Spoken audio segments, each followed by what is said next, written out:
अकबर का साला हमेशा से ही बीरबल की जगह लेना चाहता था।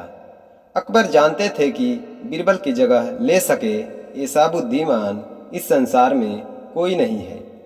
फिर भी जोरू के भाई को वह सीधी ना नहीं बोल सकते थे। ऐसा करके वह अपनी लाडली बेगम की बेरुखी मोल नहीं लेना चाहते थे। इसलिए उन्होंने अपने साला साहब को एक कोयले से भरी बोरी दे दी और कहा कि जाओ और इसे हमारे राज्य के सबसे मक्कार और लालची सेठ दमड़ी लाल को 10,000 में बेच कर दिखाओ। अगर तुम यह काम कर गए तो तुम्हें बीरबल की जगह वजीर बना दूंगा। अकबर की इस अजीब शर्त को सुनकर साला अचंभे में पड़ गया। वह कोयले की बोरी लेकर चला तो गया, पर उसे पता था कि वह सेठ किसी की बातों में नहीं आने वाला। ऊपर से वह उल्टा उसे ही चूना लगा देगा। हुआ भी यही। सेठ दमड़ी लाल ने कोयले की बोरी के बदले एक ढेला भी लेने से इनकार कर दिया। साला अपना सा मुंह लेकर महल वापस लौट आया और अपनी हार स्वीकार कर ली। अब अकबर ने वही काम बीरबल को करने को कहा।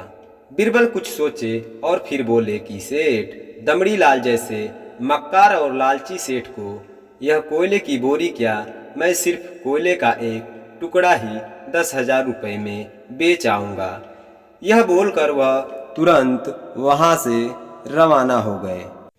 सबसे पहले उसने एक दर्जी के पास जाकर एक मखमली कुर्ता सिलवाया, हीरे मोती वाली मालाएं गले में डाली, महंगी जूती पहनी और कोयले को बारीक सुरमे जैसा पिसवा लिया। फिर उसने पिसे कोयले को एक सुरमे की छोटी चमत्कार डिब्बी में भर लिया। इसके बाद बीरबल ने अपना भेष बदल लिया और एक मेहमान घर में रुककर इश्तिहार दे दिया कि बगदाद से बड़े शेख आए हैं जो करिश्माई सुरमा बेचते हैं, जिसे आंखों में लगाने से मरे हुए पूर्वज दिख जाते हैं, और यदि उन्होंने कहीं कोई धन गाड़ा है तो उसका पता बताते हैं। यह बात शहर में आग की तरह फैल गई। सेठ दमड़ी लाल को भी ये बात पता चली। उसने सोचा जरूर उसके पूर्वजों ने कहीं न कहीं धन गाड़ा होगा। उसने तुरंत शेख बने बीरबल से संपर्क किया और सुरमे की डिब्बी खरीदने की पेशकश की।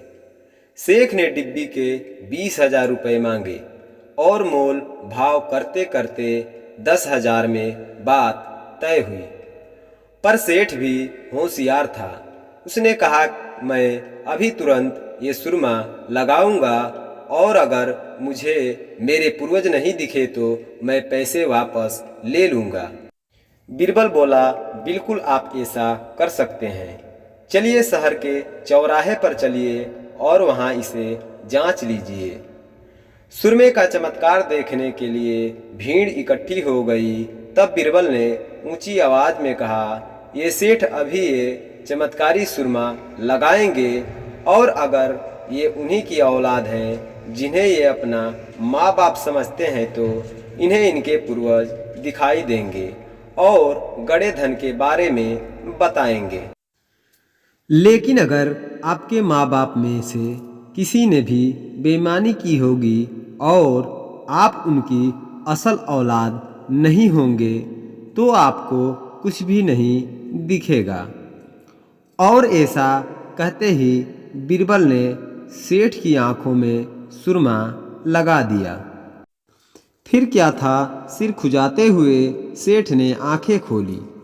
अब दिखना तो कुछ था नहीं, पर सेठ करे भी तो क्या करे। अपनी इज्जत बचाने के लिए सेठ ने 10,000 बीरबल के हाथ थमा दिए और मुंह फुलाते हुए आगे बढ़ गए। बीरबल फौरन अकबर के पास पहुँचे और रुपए थमाते हुए सारी कहानी सुना दी। अकबर का साला बिना कुछ कहे अपने घर लौट गया। और अकबर बीरबल एक दूसरे को देखकर मंद मंद मुस्काने लगे। इस किस्से के बाद फिर कभी अकबर के साले ने बीरबल का स्थान नहीं मांगा।